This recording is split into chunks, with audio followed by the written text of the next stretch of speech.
October 29th, 1929, Black Tuesday. When we look back on the Great Depression, we tend to picture it in black and white. The soup lines, the closed-up shops, the shanty towns, all just shades of gray in our collective memory. So it's a bit surprising that in the midst of that drab time,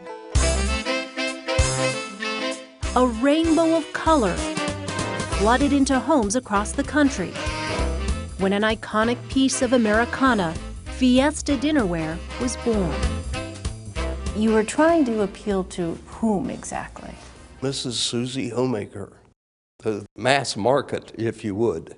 We wanted everybody to have this product.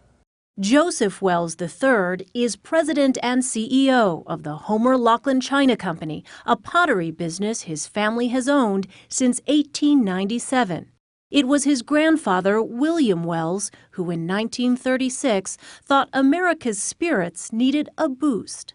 He came to our designers and said, "This is what's going to be good for the Depression. People need to brighten up their table and have something to be happy about." And that's how Fiesta got started. Even in those troubled times, it was a hit. Inexpensive plates, cups, bowls, and accessories in colors worthy of a crayon box. 76 years later, Fiesta ware is a fixture on dinner tables across the country. It's a favorite on bridal registries and has inspired a legion of collectors.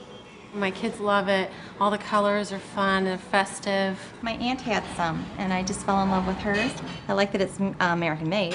It's an explosion of color. It makes you happy. It's a fiesta.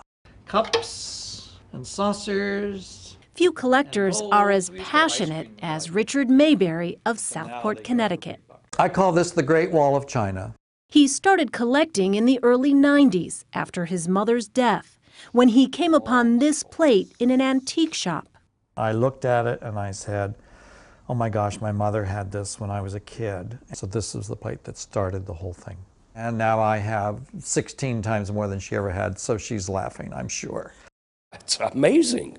There are people that have made shrines out of their house to display their Fiesta. Does that surprise you? Yeah. I mean, we're just talking about a little bit of mud here that we've happened to toss together.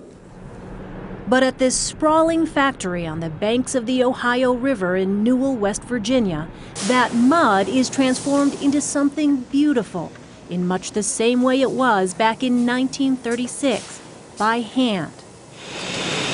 900 workers painstakingly pour, mold, scrub, spray, and bake the pottery to perfection.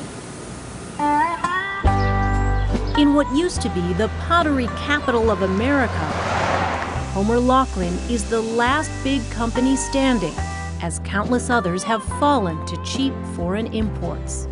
For fourth-generation owner Joseph Wells, keeping his factory open is about honoring a commitment to generations of Fiesta lovers and to his community. My grandfather and my father, their goal was to provide jobs for the people that live here. I kind of think that's a nice goal to have.